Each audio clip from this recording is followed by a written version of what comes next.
Inside IKEA's own internal design documents, the winding, one-directional path that snakes through every one of its stores has an actual name: the long, natural way. It's not a joke or a nickname employees came up with informally. It's the company's own official term for a deliberate architectural philosophy that founder Ingvar Kamprad and his design team built into the company from its earliest expansion: a single, forced route with no real shortcuts, winding through every department in a predetermined sequence, designed so that a customer walking in for one specific item physically cannot reach it without passing through nearly the entire store first. Most retailers would consider this a failure of basic store design, an obstacle standing between a customer and what they came to buy. IKEA built a global furniture empire because it understood that obstacle as the actual product being sold, arguably even more valuable to the company than any single sofa or bookshelf sitting along the route. Here's the number that should make this land, because it's not subtle.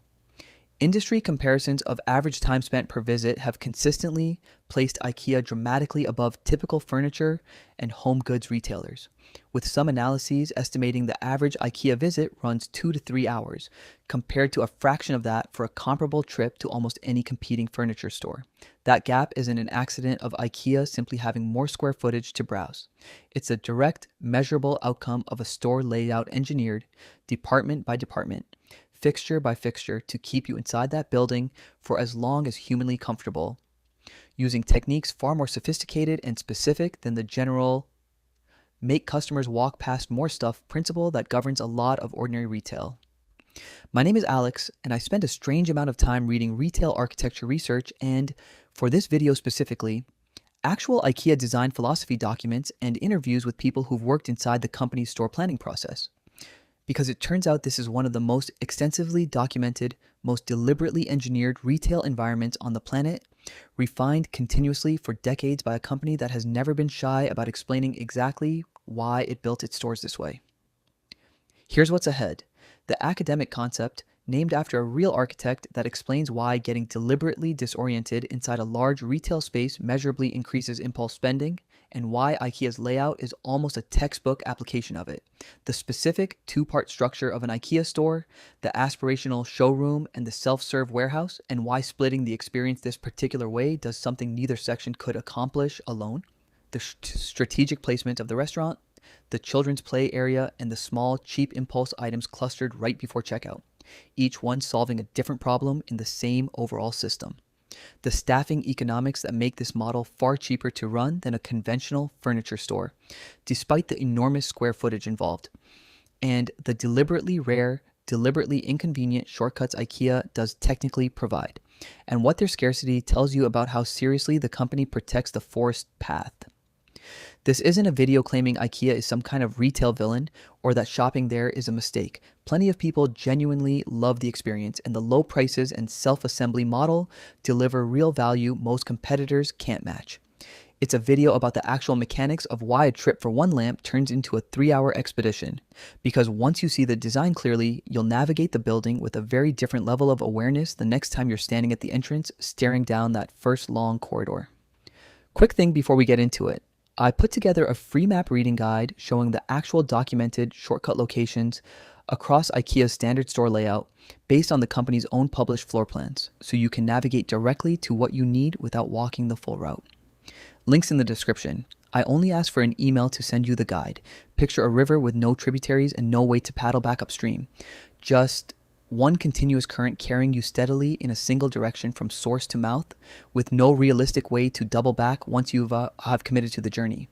Most stores are closer to a lake. You can wander in any direction, cut across open water toward whatever you actually want, and leave from roughly wherever you happen to be standing. IKEA is built like the river.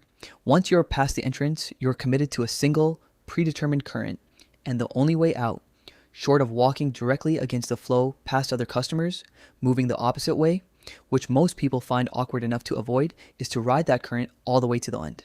The company didn't build this by accident.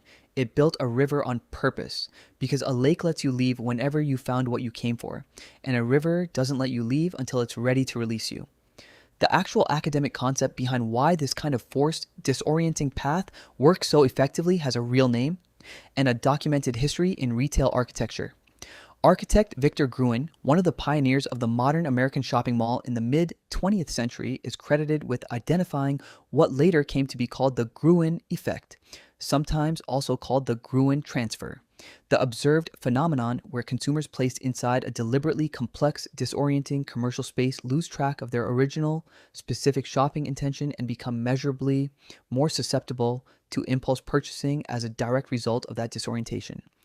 Gruen's own original intent was more architectural and aspirational than commercial.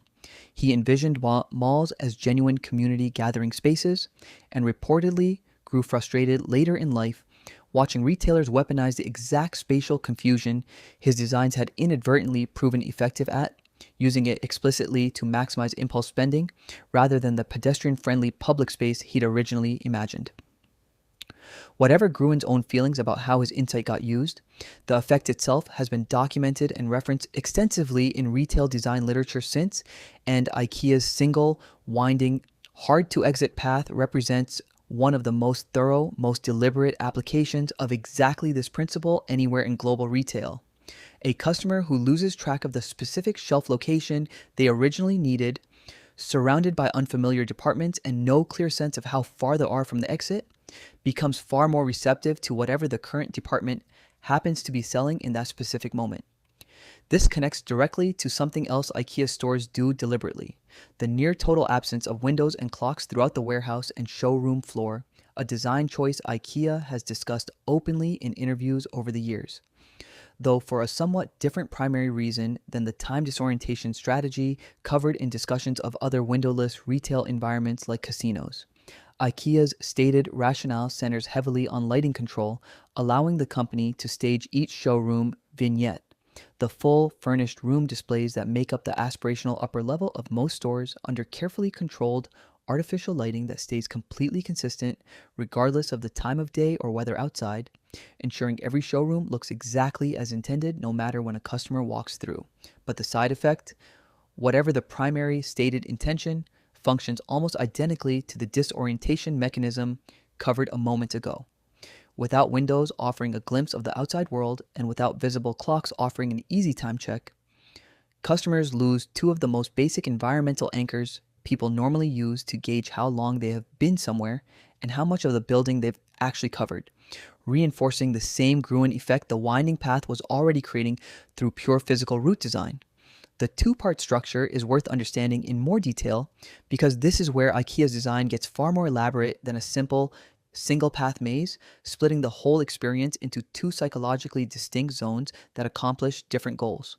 The upper level, generally encountered first, consists of the showroom, a sequence of fully staged, fully furnished room displays, a complete living room, a complete kitchen, a complete bedroom, designed to sell an aspirational lifestyle rather than individual products in isolation.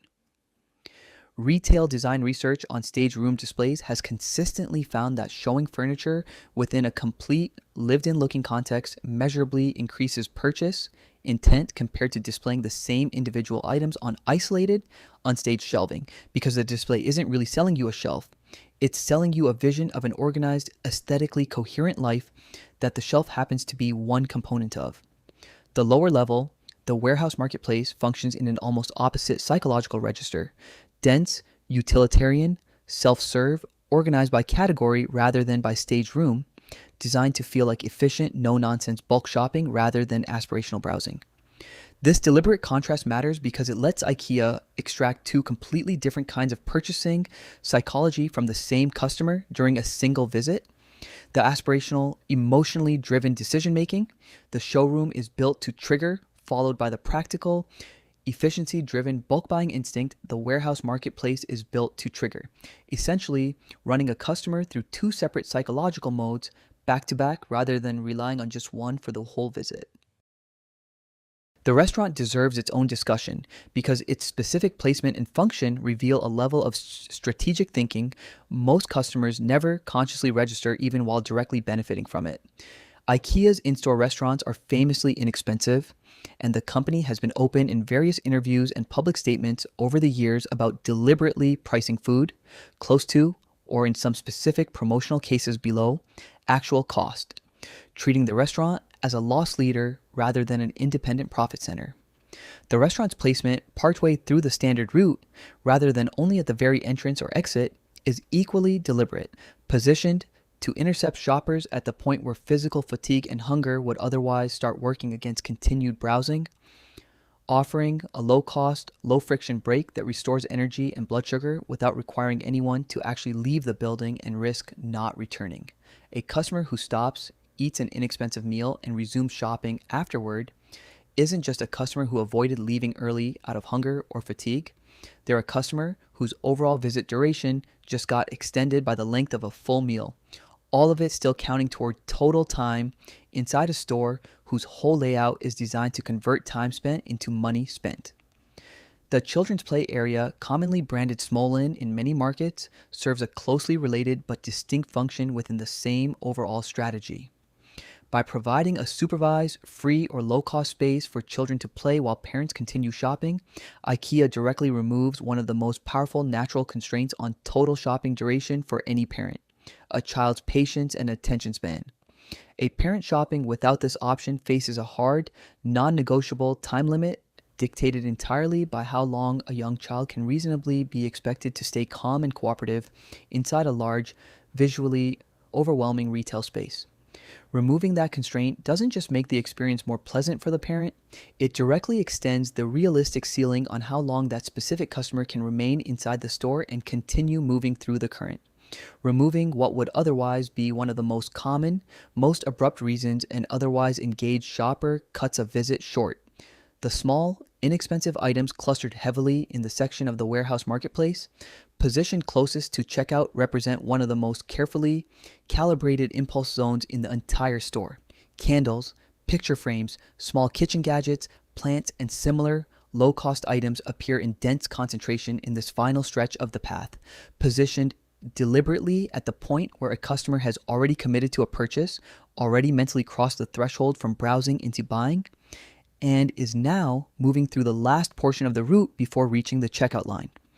Behavioral research on end-of-journey purchasing, discussed extensively in retail psychology literature, has found that shoppers in this specific phase, having already committed to buying something and now simply finishing the trip, show measurably lower price resistance for small, low-cost additions than they do earlier in a shopping trip. Treating a $2 or $3 item as an almost negligible addition to a purchase that, by this point in an IKEA visit, likely already runs into the hundreds of dollars for furniture.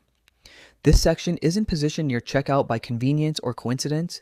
It's positioned there specifically because that exact location in the customer's psychological journey through the store has been identified as the point of maximum susceptibility to exactly this kind of small, low-friction impulse ad. Many stores also include an as-is clearance section, typically positioned in or near the same final stretch, stocking discounted, discontinued, or lightly damaged floor models and returned items. This section works on a slightly different but complementary psychological principle: real, visible scarcity, since as-is items exist in single, non-repeatable quantities rather than the standard, restockable inventory found throughout the rest of the store.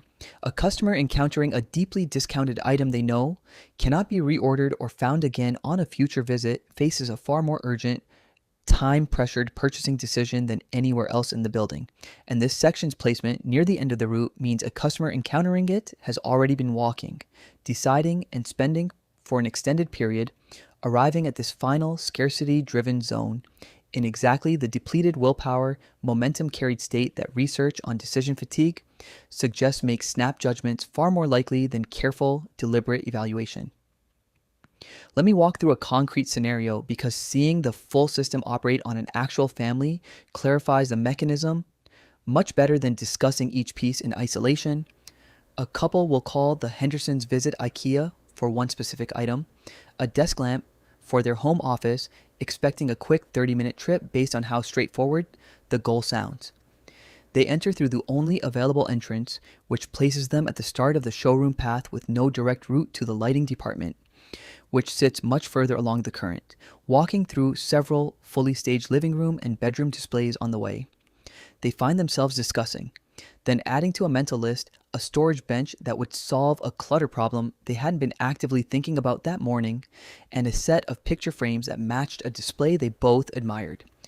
Roughly 90 minutes in, tired and hungry, they stop at the restaurant, eat an inexpensive meal, and resume shopping with restored energy rather than leaving early out of fatigue. In the warehouse marketplace section, they locate their desk lamp, along with several additional small items picked up along the specific route required to reach it.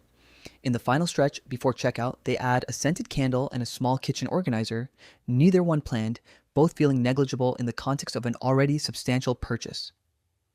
The Hendersons leave roughly 3 hours after arriving, having spent well more than planned, and neither of them recalls a single specific moment that felt like being pressured or manipulated. Each individual addition felt like a small, independent, reasonable decision made in the flow of an enjoyable afternoon.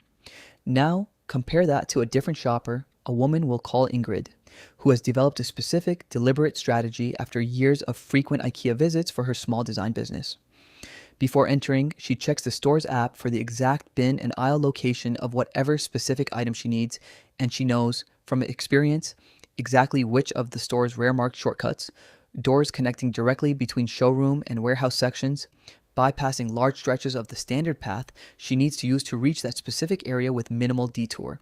She treats the showroom level as something to actively skip on quick trips rather than something to browse, using the shortcut route to drop directly into the specific warehouse aisle her item sits in, grab it, and head straight to checkout. On these focused trips, she's timed her total visit at under 20 minutes, a small fraction of the average visit duration for the store overall, achieved entirely through advanced planning and deliberate use of the exact bypass routes the standard layout is designed to make difficult to find and inconvenient to use. There's a third perspective worth adding, from someone who worked inside IKEA store operations rather than as a customer navigating the finished result. A man we'll call Anders spent several years working in store operations for the company before moving to a different industry, and he's discussed candidly in a professional interview after his career transition how explicitly the long natural way gets taught and reinforced during internal training and store planning processes. He described new department managers being trained on exactly where their section sits within the overall current, and how their own product placement decisions needed to work in coordination with the sections immediately before and after theirs rather than being planned in isolation, treating the store as a single, continuous system rather than a collection of independent departments. He also noted something that rarely comes up in customer-facing discussion of the company. The specific rare shortcut doors scattered through the building are, by internal policy, deliberately kept unmarked or minimally marked in most stores, reserved mainly for use by staff, families with visibly distressed children, or customers who directly ask an employee for help finding one rather than advertise openly on store maps or signage. A deliberate choice to preserve the overwhelming majority of foot traffic on the full intended path while still technically offering some accommodation for customers who genuinely need or ask for a faster route. Anders also described how new employees were deliberately trained to redirect gently any customer who asked a general navigational question, "Where's the checkout?" or "How do I get out of here secure?" back toward continuing along the current path rather than immediately pointing toward the nearest shortcut. A subtle but deliberate piece of staff conduct designed to preserve the intended flow even in moments where a customer was actively signaling frustration with the route, treating full completion of the path as a default outcome to protect rather than something to abandon at the first sign of a customer's impatience. The staffing economics behind this model matter too, because the forced path isn't purely a psychological strategy. It also solves a real, separate operational problem in a way that reinforces the same layout choice from a completely different direction. A conventional furniture store typically requires a meaningful ratio of sales floor staff to customers, employees available to help shoppers navigate an open, non-linear layout, answer questions, and locate specific items scattered across a less structured floor plan. IKEA's single, clearly marked, self-guided path largely eliminates this specific staffing need. A customer moving through a store with essentially one possible route and clear directional signage requires far less active staff navigation assistance than a customer in a conventional, open floor plan store, allowing IKEA to operate enormous warehouse-scale stores with a notably lower staff-to-square footage ratio than most furniture retailers manage.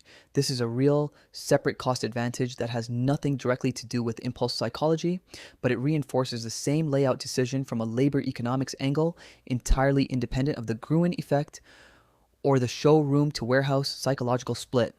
Another example, similar to patterns discussed in other retail design contexts, of multiple, mostly unrelated business considerations converging on the same physical layout choice. There's a piece of actual behavioral economics research worth including here that carries IKEA's own name directly because it explains something happening after the purchase rather than during the walk through the store itself.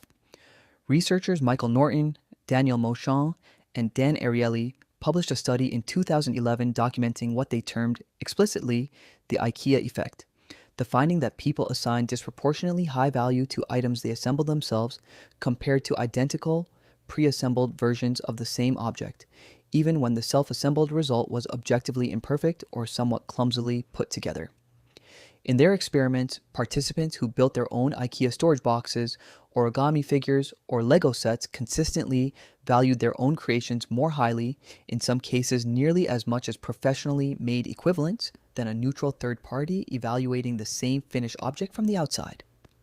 This matters enormously for understanding IKEA's broader business model beyond just the in-store walking path, because the company's near-universal requirement that customers assemble their own furniture at home isn't simply a cost-saving measure on labor and shipping.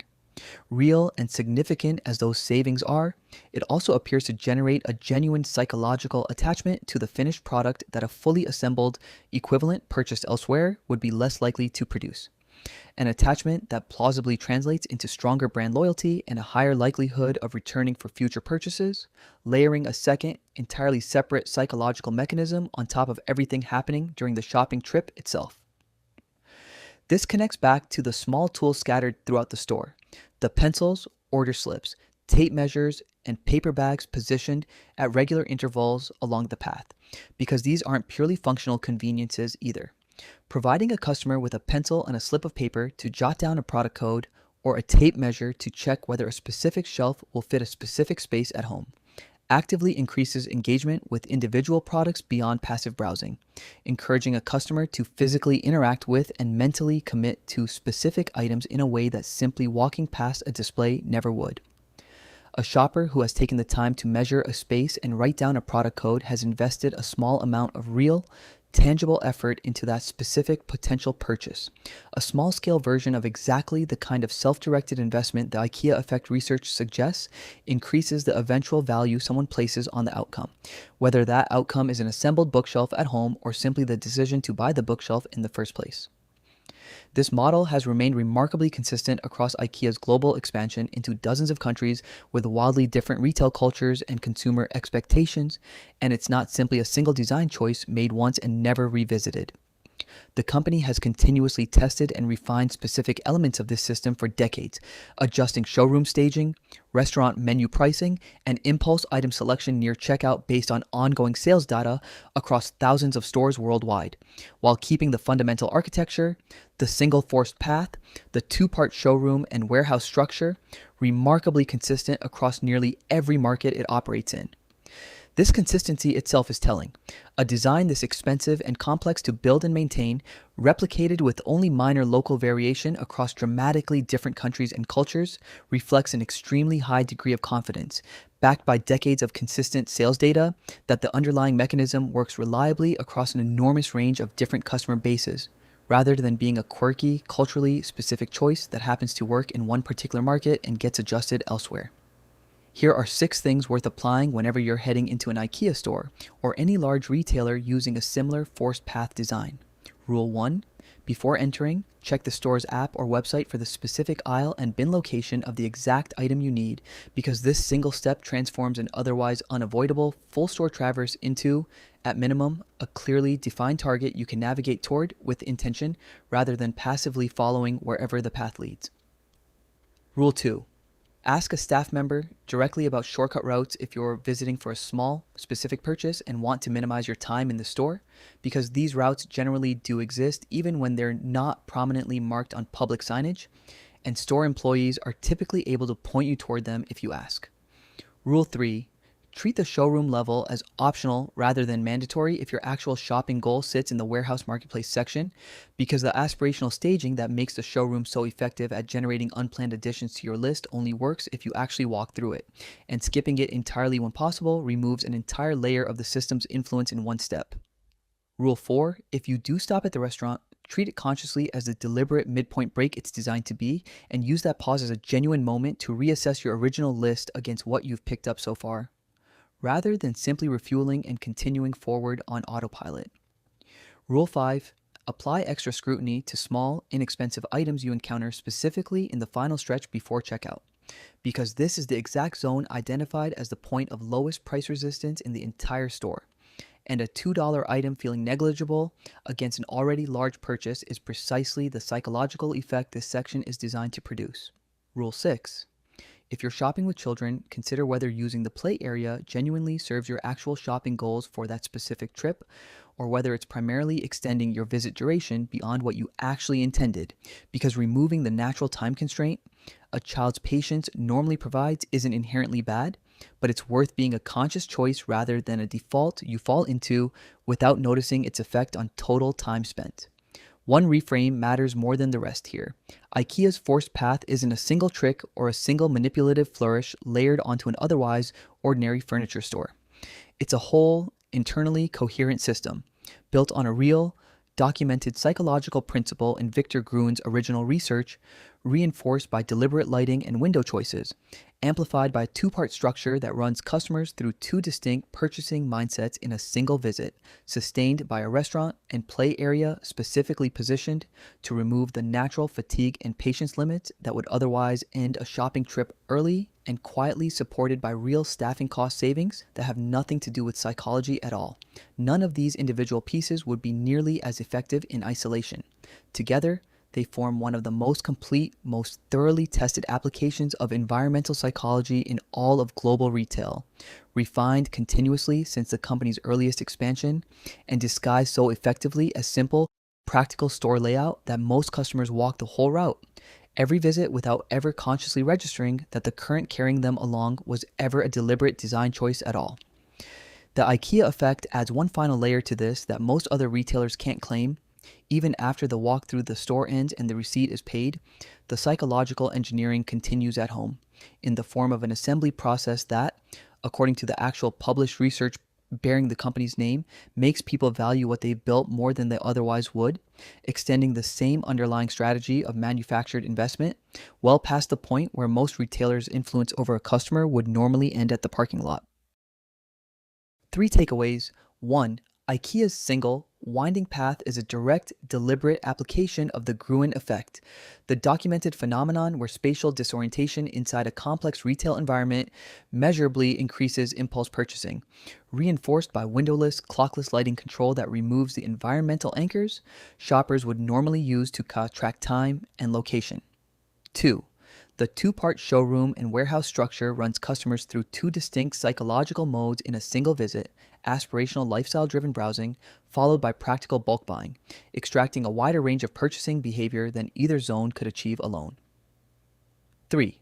The restaurant and children's play area function as strategic extensions of total visit duration, removing the natural fatigue and patience limits that would otherwise end a shopping trip early, while the small, cheap items clustered near checkout specifically target the point in a customer's journey where price resistance has been shown to be lowest. Lazy investing built more fortune than getting swept along by a well-designed retail current ever will. The people who actually shop IKEA efficiently aren't the ones with the strongest willpower resisting a well-staged showroom. They're the ones who did their homework before walking in and treated the long natural way as a choice they were making. Not a river they had no option but to float down. If you want to see the exact shortcut map and bin location strategy I use to get in and out of IKEA in under 30 minutes when I only need one specific item, there's a walkthrough on my channel with the real details, no guesswork, just what actually works. Thanks for watching.